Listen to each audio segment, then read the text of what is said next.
Good morning. Good morning, everyone. Welcome to the Center for Spiritual Living, Morristown. My name is Gail Belluardo. I'm a licensed practitioner here at our center. Our beloved spiritual director, Reverend Frankie Timmers, is away on sabbatical this month, so the practitioners are all participating to do Sunday service in her stead. We know she's having a wonderful time and will come back to us refreshed and restored. So last week we had Lori Carlson, who spoke about paradox, which is our theme, and Reverend Janice will be next week speaking about another aspect of paradox. And you'll see, if I get a little glitch, it's because I'm having a paradox going on in my mind. So just forgive that, okay? So I'd like to, so please come down and join us every Sunday. We are here. We love having you. We are available. We teach the science of mind philosophy, and we are all about transformation and revealing the highest and best in everyone's life. So I would like to begin now with some announcements. What we have coming up, a lot of exciting stuff. First of all, I want to mention that we are having a Leadership Council meeting and training on November 19th, which is also a Sunday after service. We will have Christine Goldthwaite, who will be working with us to really help us evolve into our next expression. So you are welcome to come down. It would be great to see you if you've been here before or not. We are really imagining and reimagining our center and expanding in ways that are going to be awesome. And we would love your input.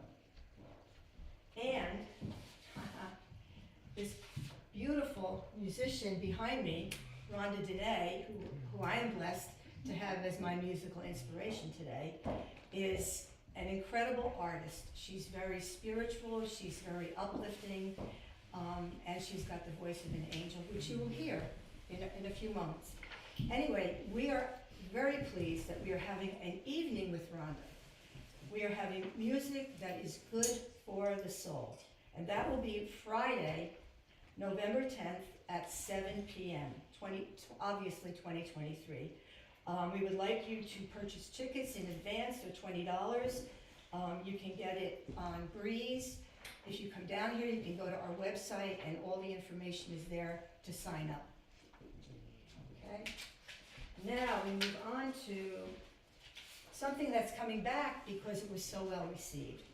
The book study and discussion group for The Untethered Soul with Reverend Frankie. She did it last time, and she's inspired to do it again, and I'm sure it will help each person go even deeper into their spirituality. So come and join us.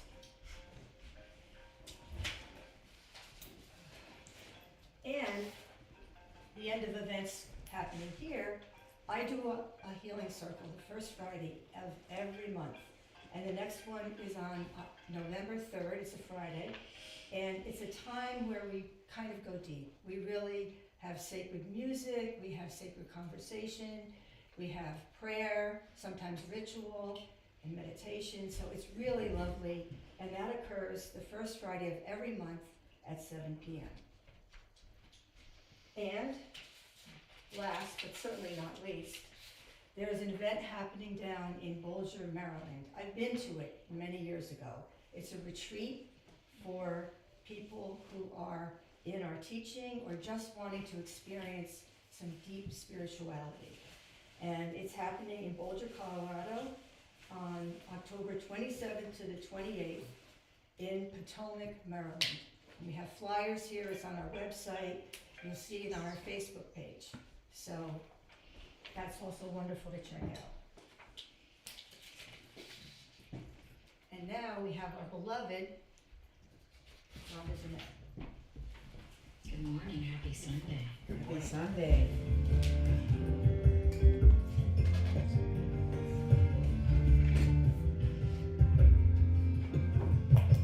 Spread your wings and fly.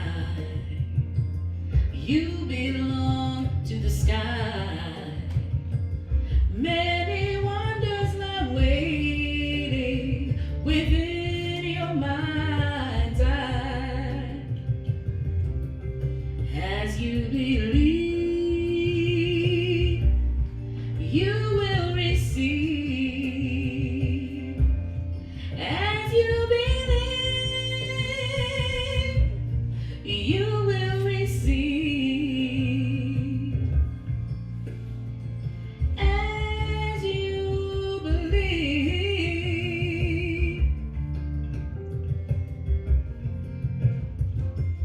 with great clarity.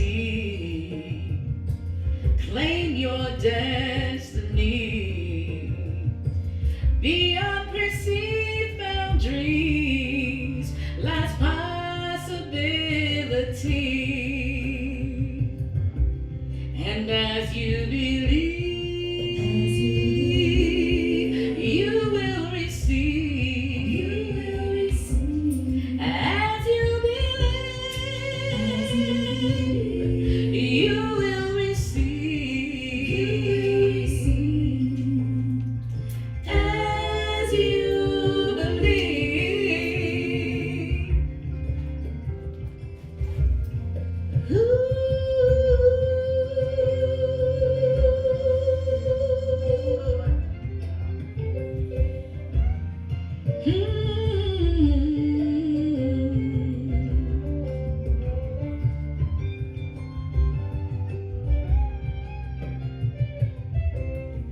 As you believe,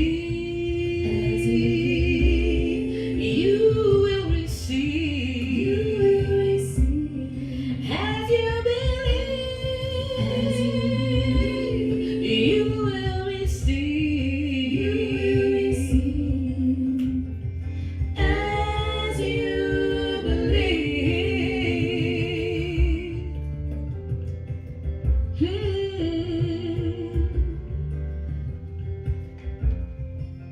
You gotta keep holding on, sight unseen. The world belongs to those who believe in their dreams.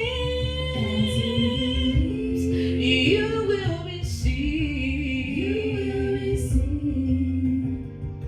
As you believe.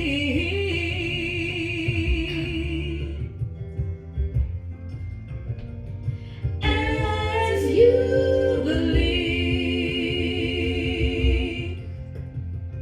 Happy Sunday.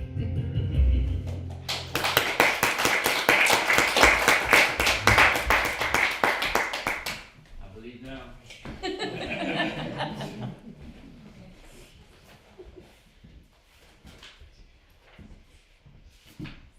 Well, what a perfect, excuse me for a second. What a perfect song for today, because today we are really going to be looking at how we're thinking, how there are paradoxes in our lives, and how we can expand our knowing and our understanding and information that we have. So, this is our time, our sacred time of greeting, which we call our Namaste practice. So I invite you to just close your eyes. This is where we tune into our own divinity, and then from that place, we recognize the divinity in others. So I would like you to say, I feel the God within me.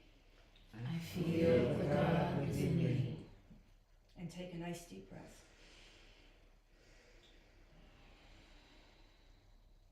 I am one with the God in me. I am one with the God in me. And another breath.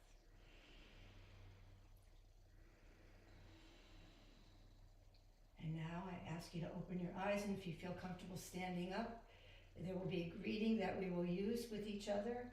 It will be the divinity in me recognizes and honors the divinity in you. One person will go first, and then the other person. Let's do that with a few people. The divinity in me recognizes and honors the divinity in me.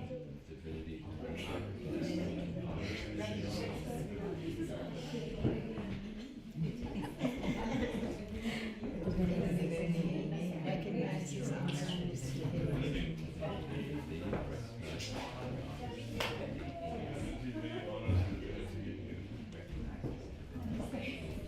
Well, I saw a lot of divinity going on around me. Divinity in me recognizes and honors the divinity. Divinity in me recognizes and honors the divinity in me. And so I invite you to please take a seat as we move into what we do and what we start with every service, every celebration that we have. and opening treatment, which is our word for affirmative prayer. So I invite you with me to join in this knowing. There is only one love. It's infinite, it's universal, it's eternal. It's all that is and all that was, all that is becoming, and all that is right now. And so I recognize this, God. I recognize this universal consciousness that lives within me and each and every part of creation, as all of us live within it. For there is really, really only one of us here, each one being an individualized expression of that consciousness. And so I recognize the presence of God this morning. I recognize it with each and every person that hears this, that sees this, at this time or another time, because we know there is truly only one eternal moment. So the moment at which this prayer is heard is the right and perfect moment for you. And so I know right here and right now that this Sunday celebration is blessed. It is filled with exploration, curiosity, playing, a sense of wonder as we contemplate the idea of paradox and what paradox exists around us and sometimes even within us. So I know that this is a time for a great experience of learning and knowing and just opening ourselves a little bit more to the absolute expanse of God's knowledge. And so with gratitude, with love, with grace, with absolute faith, I release this into universal law. I surrender it, knowing that as I surrender it, I am simply placing it in a law that always responds immediately, automatically, and fully. And in the end, you can join me if you like in saying, and so it is. Amen. And now, our beloved Rhonda.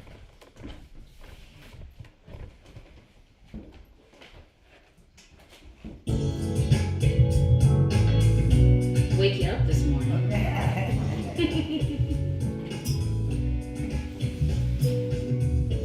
Step into the shadow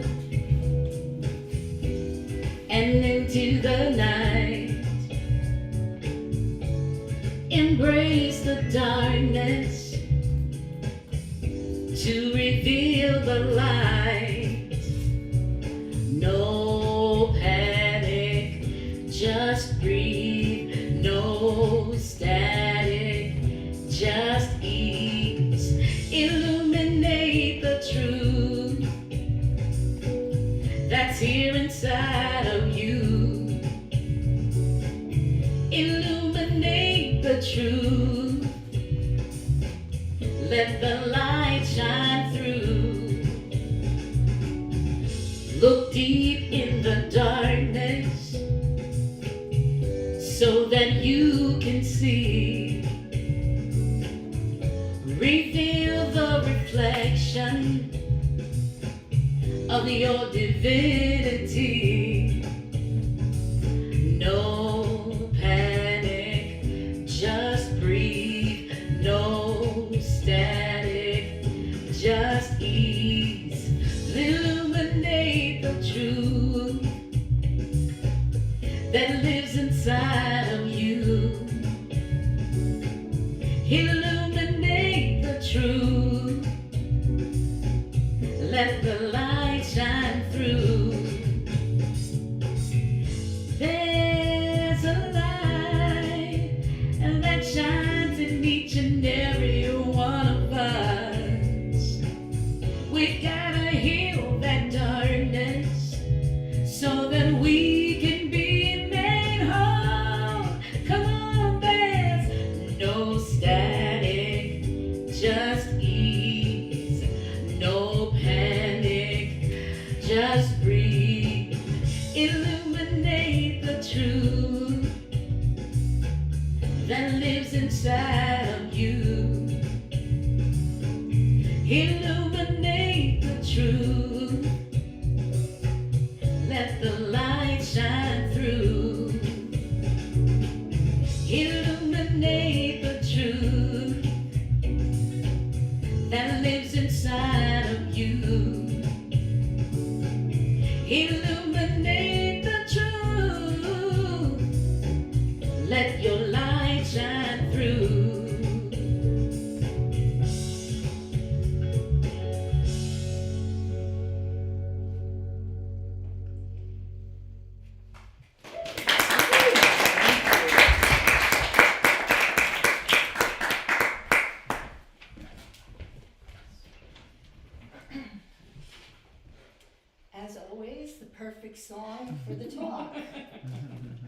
careful how you coordinate that. So, today, or this evening, whenever you do tune into us, we are here this year celebrating Living Out Loud. It's our global theme for the whole organization, all of the ICSL. And our monthly theme is Playing with Paradox, which I mentioned before. And I don't know about you, but there have been some paradoxes in my life. Okay, our topic for the week is shaking up our worldview. And the title of my talk is Exploring Paradox as a Spiritual Practice. Truth, right? Illuminating truth. We all think we have the truth, right? What we believe is our truth. And oftentimes we are challenged with that. And we don't always know how we can comprehend something so extraordinarily different. And that's where paradox comes in. Because paradox is really opposite ideas held at the same time, simultaneously, that we are challenged to contemplate or allow. And that's very difficult. Just look at the political drama that's going on. The right, the left, whatever, it doesn't matter. It doesn't matter because there's something greater happening here that we don't have sight of, and yet we need to, right? We really need to. So, expanding your ability to live out loud, playing with paradox, what does that even mean? What does that even mean? Well, it requires curiosity and vulnerability. Vulnerability. And I have a book there by Brene Brown, Atlas of the Heart, that talks all about different feelings and emotions, and I will quote from that later on. So in childhood, remember when you were a child, how we used to play? How we were innocent, we would play, we would be vulnerable, we'd find out different things, we'd be challenged with behaviors and feelings and ideas from other people, sometimes our elders, but sometimes other kids. And that's how we got socialized, that's how we learned about life, that's how we have become who we are at our core. Of course, over time we grow and learn and expand, but still, that core of curiosity and vulnerability is still there. And I like to think that God is actually playing in the universe. And that we are like, quote unquote, God's children or offspring or heirs who are playing, and somewhere in the greater cosmos, that's being enjoyed by the Supreme Spirit. So I like to think that. So then what happens? Why can't we deal with opposites anymore? What makes it so difficult? Well, we all were raised by someone. We all were raised in society. We all were raised by teachers, right, and other elders. And we learned over time that we had to know what was right. When we went to school, we had to know the right answer. When you're talking to somebody, you have an opinion, you probably think that opinion is right, right? That's how the human mind has developed because of the civilization that we're in. So we're socialized to conform. We're socialized to do what the mainstream does. And look at all the issues going on now with so many people bucking what used to be mainstream. And I remember way back in the day when boys were boys and girls were girls, right? And that was it, or that's what we were taught, right? But there's diversity happening. And if there's anything that I know about God, is that God is diverse. But we can have trouble accepting the changes because our minds stay focused on because that feeling of being certain gives us a sense of control and a sense of power in a way, strength in our lives. And that's important. The problem is when we get so fixed in our ideas that we can't entertain the ideas of other people, no matter how outrageous it seems. And I'm not saying we should follow anything, but what I'm saying is, in a way, sometimes we stop listening to each other. We stop listening because we get caught up in what we think is right or what we think is necessary.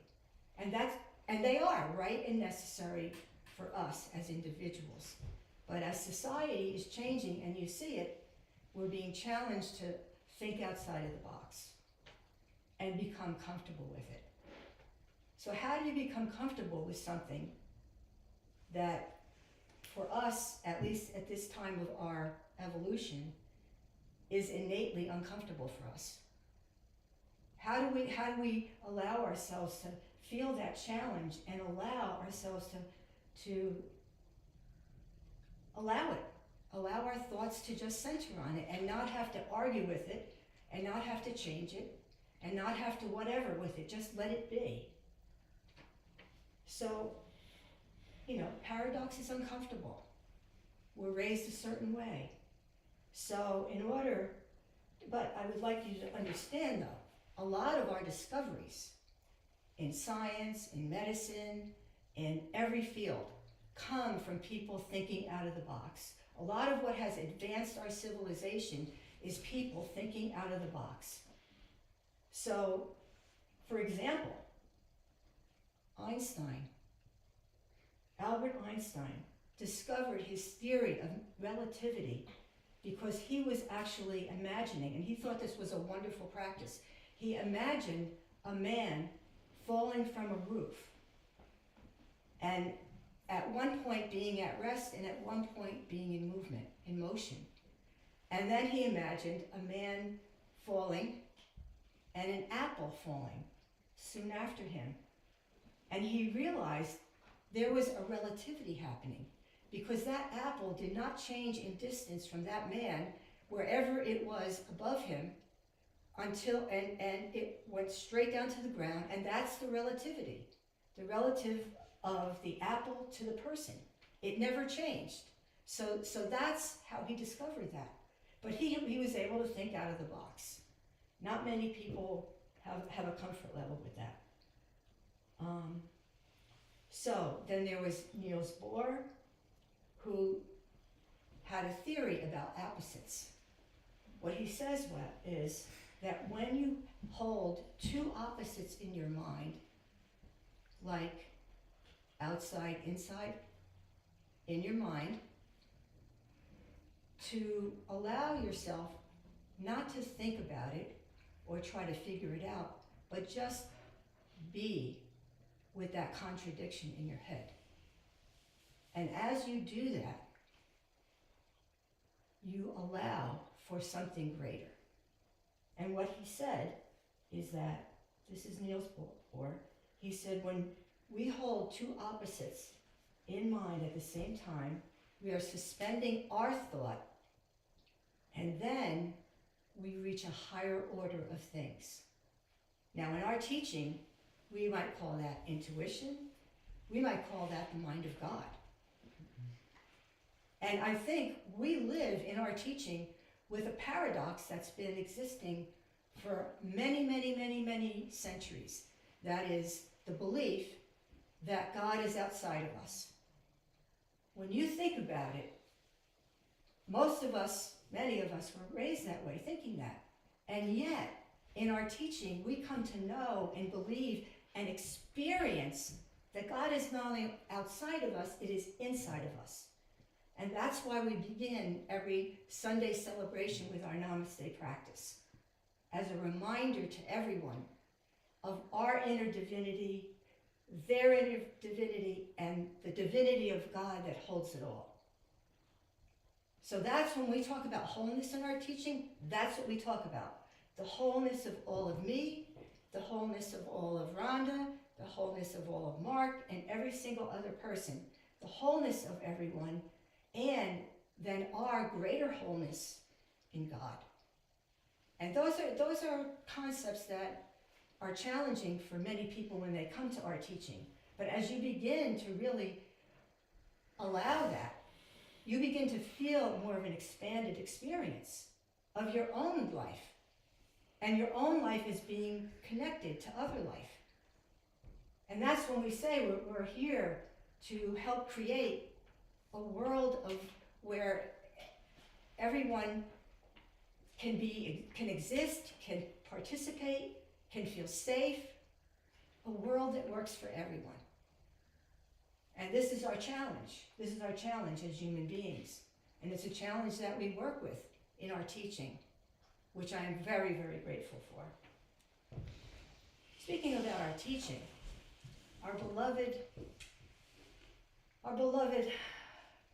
don't want to say creator, discoverer, creator of the science of mind teaching, Dr. Ernest Holmes. He was a very curious and creative guy. And he also allowed himself to be vulnerable and explore ideas outside of himself, outside of what he was raised with as a child, his own spiritual tradition, which was very helpful and he loved it. But all of a sudden he became curious. And so he allowed himself to be vulnerable enough to read scripts from the Upanishads, all the sacred texts from millennium. And what he did with his brilliance was he culled and he came up with and discerned the basic truths to every single religion. And the mystics of every religion believe these things.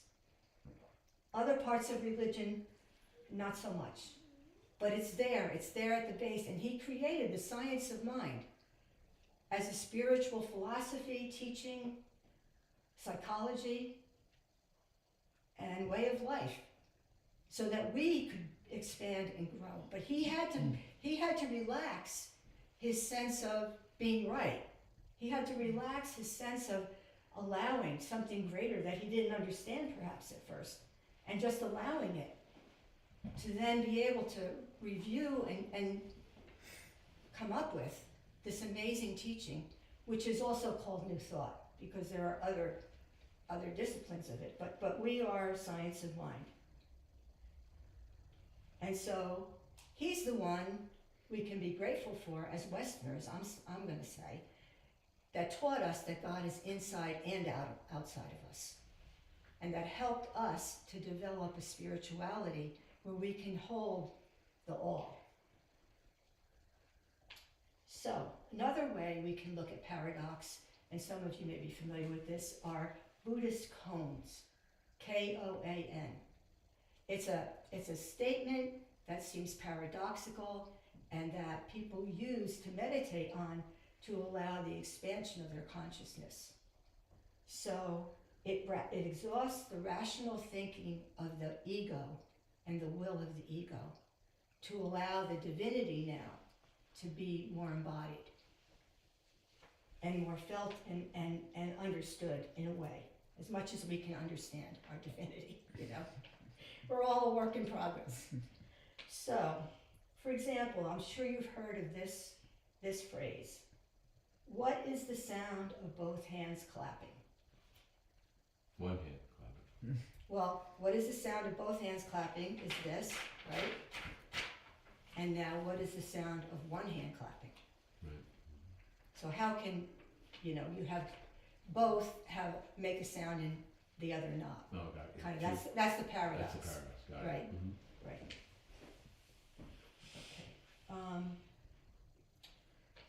What did your face look like before your parents were born? Think about that. And imagine, feel the challenge to the way that we think. So that's what a koan is. It challenges us beyond our usual way of thinking to allow a greater experience and to allow some of the more intuitive insights that we get. And we get insights all the time. We get gut experiences. We think of something and like, oh my God, and then somebody calls you, right? We're just thinking about you. So we have intuition, but this is a way of working with your intuition using paradox. And then the ultimate, which is hard for me to comprehend until I was in this teaching. for the Upanishads, there is something called the Diamond Sutra. And what it is the statement that out of nowhere, the mind comes forth. Out of nowhere, the mind comes forth. Out of nowhere, God came forth, many people believe. So in the science of mind, we talk about being open at the top. Open at the top, for Ernest Holmes, meant open to new ideas, open to new inspiration. That's why when we have the chart, for the metaphysical chart, like this, and there's the V, because it's divine mind descending into form. The divine mind, which is infinite and expansive, particularizes itself, it makes itself smaller and smaller in one area to become something informed. And so we in our teaching try to be more and more informed by God's inspiration, we are informed, right? But now we are informed by greater ideas. When we meditate, when we contemplate a koan, when we just allow ourselves to be and be surprised by something that we never expected. So it's really a challenge to the mind. I can feel you feeling it, and I certainly feel it when I go through this. But it's important to be able to allow yourself to do this once in a while. So the way that we can do this, that doesn't make us so uncomfortable, is to remember when we were children. Remember when we had curiosity. Remember when we didn't have all the requirements of being an adult. And the playfulness, the adventurousness, the absolute joy in discovery. It's something that we still have available to us. And I want to thank my husband, Bill, because we play a lot. We're always joking, we're always teasing, and it helps me because I'm a Capricorn, and I tend to be really, really serious. So I'm grateful for that. Thank you. Well, you make me do it. I know what I make you do. Well, of course we do it. Did I say that out loud? I'm sorry. So as you, I'm going to ignore that. Yeah. You usually do, so. There'd be no room for me. So, as humans, like I said before, we have fixed ideas. Groups have fixed ideas, right? Groups have fixed ideas that they buy into. Sometimes they are conspiracy theories. Sometimes they are brilliant ideas that are innovative, that are helpful. So we have the idea here that we're part of God, right? We have that idea, we make that idea real within our experience. And that we cultivate that because that feels so darn good. And it relieves a lot of tension, anxiety, and makes us feel more comfortable in the world. When you know that you are one with God, you feel comfortable in the world. The challenge is continuing to remember it because we forget. So we too can become open at the top. We too. When we allow ourselves to be curious, playful, and vulnerable. And I want to read you a quote from this book, Atlas of the Heart by Brene Brown. It's a short quote and it's very succinct. She talks about all kinds of feelings and emotions. It's a fabulous book. And she says that vulnerability is the first thing we look for in other people and the last thing we want to share with anyone. Okay, so it's hard to do this, but it's worth it to take the challenge of just as Lori was saying last week, push your comfort level just a little bit more. Just a little bit more. It doesn't have to be a major, major endeavor. And so I'd also like to read from another book, Mark Nepo, The Book of Awakening. And he has in here a story. It's going to take a few minutes, but I think it's worth it. It's called The Thing in the Way. We tend to make the thing in the way, the way. We were up early, eager to walk the botanical gardens of Montreal, where they have the largest bonsai collection in the world outside of Asia. We strolled toward the Chinese temple garden, a lush yet simple retreat from the streets that covers acres, a place of renewal, originally constructed in the 1600s in China and moved stone by stone to Montreal in 1890. As we approached the massive gate, it was locked. I panicked, ready to demand entry after arriving 400 miles from another country to see this. Robert, his friend, calmly, like an Oriental sage himself, treated the situation as if it were a cone. Right, remember cone? Okay. Like it was a riddle to be entered until its very assumptions shifted. He began to walk the outer wall of the garden. It seemed insurmountable. I was frustrated. He kept walking slowly along the high wall. Since the garden stretched for acres, I wondered if we would have to walk its entire perimeter. The thought made me cranky. He kept strolling. Suddenly, when we had walked further than was originally in our view, the walls disappeared. It turned out that the garden had no walls, save for the facade at the entrance. So we simply walked through the open grass to a path that welcomed us. How many thresholds that seemed locked or barred or locked only seemed so from their initial viewing.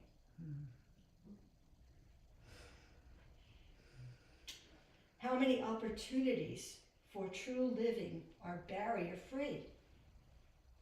That's something to contemplate. If we can only remove ourselves and our minds from their traditional points of entry. So this is the whole idea behind paradox. And I would like you now, make sure I'm in sync with Rhonda. Yes, I'd like to now take you through a little practice of just contemplating paradox. So if you feel comfortable, I invite you to close your eyes.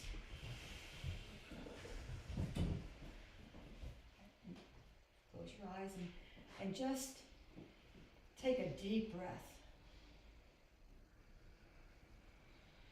Nice and deep.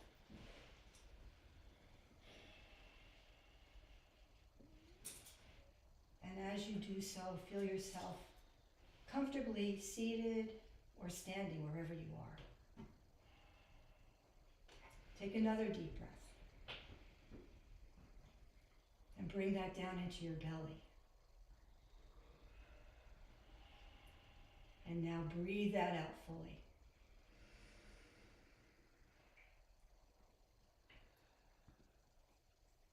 And I invite you to join me for a little trip down memory lane.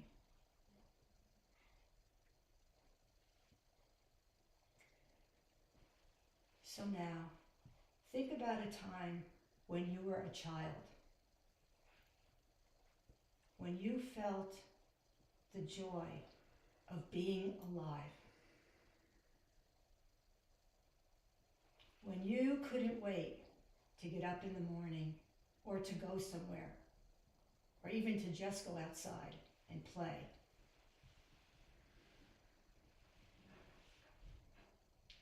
Notice how freeing that feeling is.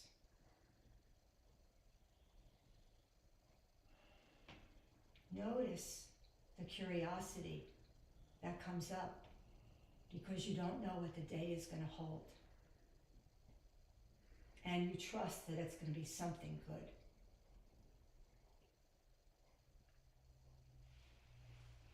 And if by some unfortunate occasion that hasn't been in your experience or something you can remember, I invite you to create it now.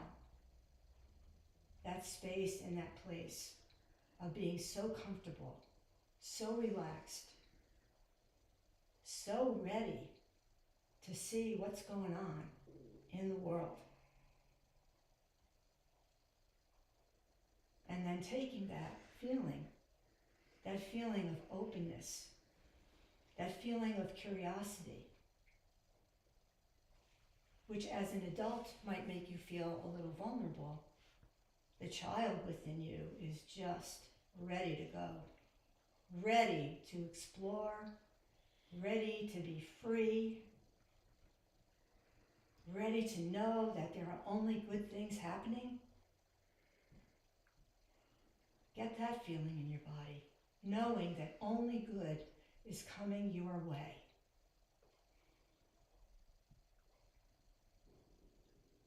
Notice how your body may feel differently, how you may feel a little more relaxed, and your mood may be a little more uplifted, and even maybe expanded.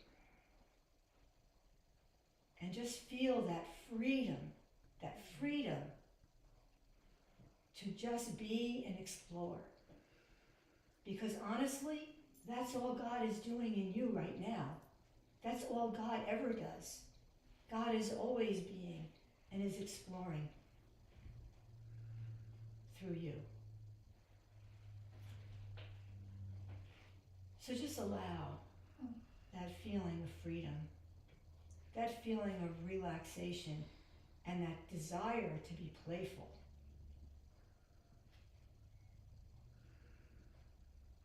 And notice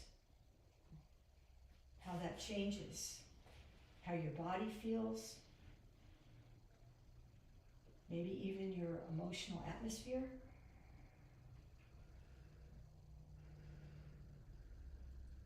And know that that is always right in your heart. Your heart, which is full of divine love,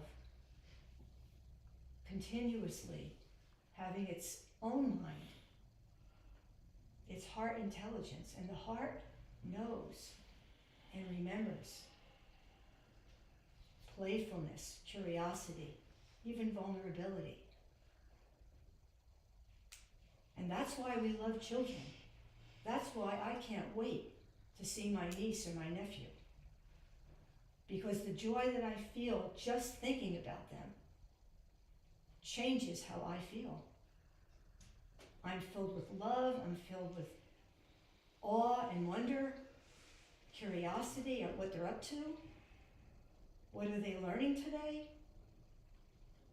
Each one of us was one of them. A little boy or a little girl, a little person that saw the world anew and relished at what new it could find. And that part of you is still there.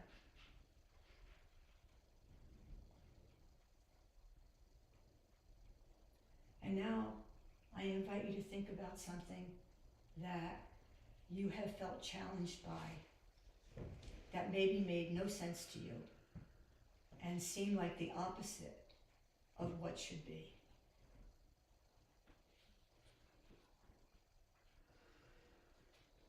And just hold that thought. You don't have to create a whole scene around it. Just hold the thought of that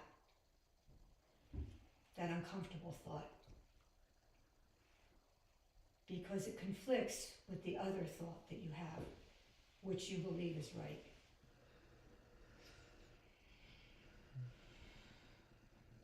So just breathe. Allow your face to relax, your jaw to relax, and the rest of your body to relax. Just hold the thought, but know that you are greater than any thought.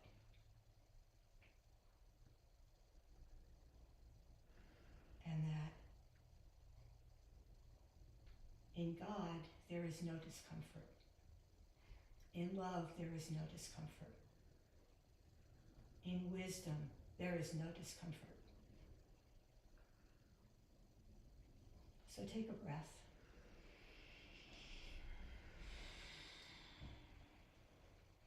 And allow that experience to be what it's been. And if you feel comfortable at some other point in your meditation or in your life where you feel comfortable enough to consider two opposing ideas and just let those ideas be, and let yourself just be present with the ideas. I feel like this is what we need to do now in our world for some solutions that have been difficult to find. But we know in our teaching, God has the answer to every problem or issue. God is always the solution. So now take a breath.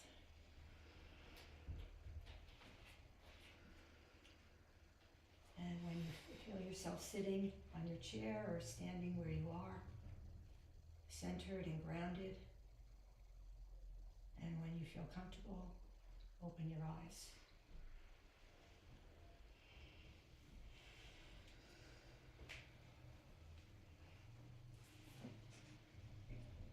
So just take a moment to settle back in to where you are, wherever you are, whenever you are. Alrighty, and we are blessed again to have our beloved Rhonda Dene.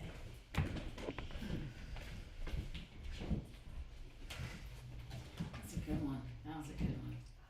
Sitting there, being guided in that way. And I got to think about this song. It's like, I sit with the topic and I sit with my list of songs and say, what's speaking to me? What feels like it flows with what the energy of the topic is, what the message is. And this one is I'm surprised. I'm always surprised when I let Spirit guide me.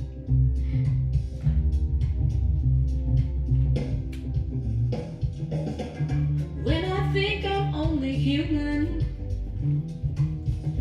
and that's what I choose to see, then I'm living in illusion. I got chains binding me.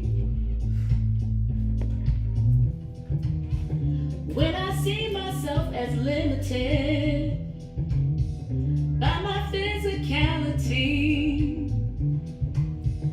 I know part of me knows better, and that's the part that will set me free. 'Cause I am more than I think I am,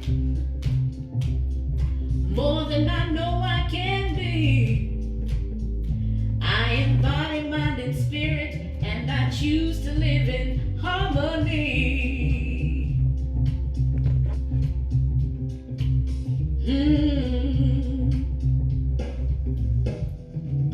And when I buy into the drama and believe the lies I hear, those are things that do not serve me. They just hold me in my fear. When I know that I am worthy and I'm the best that I can be, why I know Spirit's greatest pleasure is when I truly choose to see. I really see that I am more than I think I am, more than I know I can be. I am body, mind, and spirit, and I choose to live in harmony.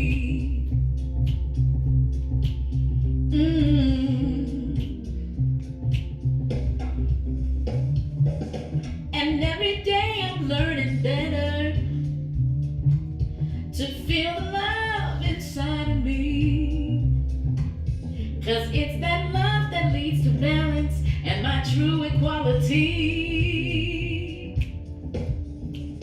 'Cause I am more than I think I am, more than I know I can be. I am body, mind, and spirit, and I choose to live in harmony. I am body, mind, and spirit, and I choose to live in harmony. In harmony. Oh,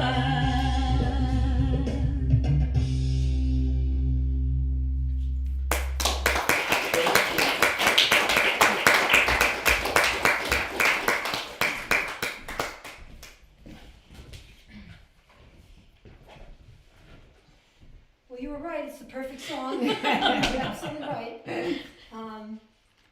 Harmony, right? Harmony, that's what we need. That's what we need. And even intending harmony sometimes can help you relax and feel more harmonious. And who knows, you might be more harmonious in face of things that challenge you. So thank you so much, Rhonda, and don't forget to come to her concert, please. Friday, November 10th. What is it, 7 p.m.? Alrighty, so, I don't know about you, but I feel pretty full. So, from a place of fullness, I invite now our conscious giving, knowing that as we are given, we receive and we give back. Because that's how the law of circulation works. So my beloved Bill will be passing around a basket. If you feel moved to give today, you can give online, you can text to give, you can come here during the week and drop something off. And just know that we love being together, we love working together, we love volunteering together. So if you feel moved to volunteer in some way, whatever way, we have a welcoming team, we have a technology team, we have lots of things going on here that your support and contribution will add to what we're doing and make it even better. So I invite you to consider that. And now I invite you to join me in our affirmation. Divine love consecrates my gift. Divine love consecrates my gift. It goes forth to heal, to prosper, and to bless. It goes forth to heal, to prosper, and to bless. It returns to me multiplied abundantly. It returns to me multiplied abundantly. As I share my good, As I share my good, I accept my greater good. My greater good. And so it is. And so it is. So thank you for being here today. Thank you for watching us, listening in, whenever, because truth is truth and it's eternal, right? So any time is the right time to see one of our services and one of our celebrations. And now, I'm blessed again to do our closing treatment. So I invite you to come back to your center and know with me that this one life that is God's life is amazing.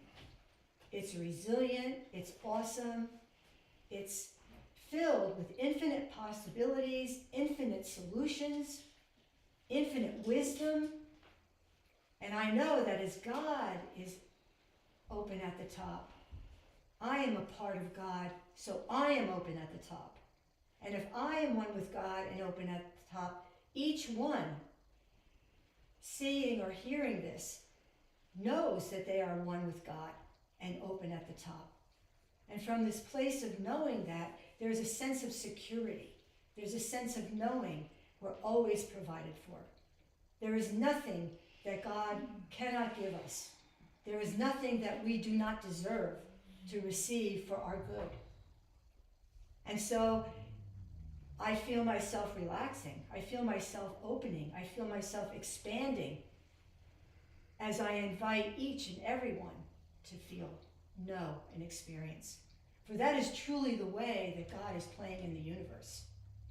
And I am simply, an expression of God playing in my little world.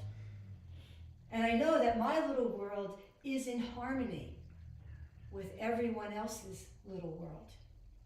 I know that this is a world that is expanding and growing. Room for everyone. Room for all ideas. Room for all solutions. Room for all creativity. Reveling in the play of getting to be alive. Of getting to have life and create with that life. There could be nothing better, nothing more to wish in my mind, in my world. And so I know that each one is ready to receive the highest and best in their world. In a harmonious, respectful, discerning, and appreciative way. And for all of this, I am truly, truly grateful. I am grateful to speak this word because I know it is the truth. It is not just my truth, it is the truth for so many. And so I invite that truth to land where it is meant to land and to fully, fully operate in my life.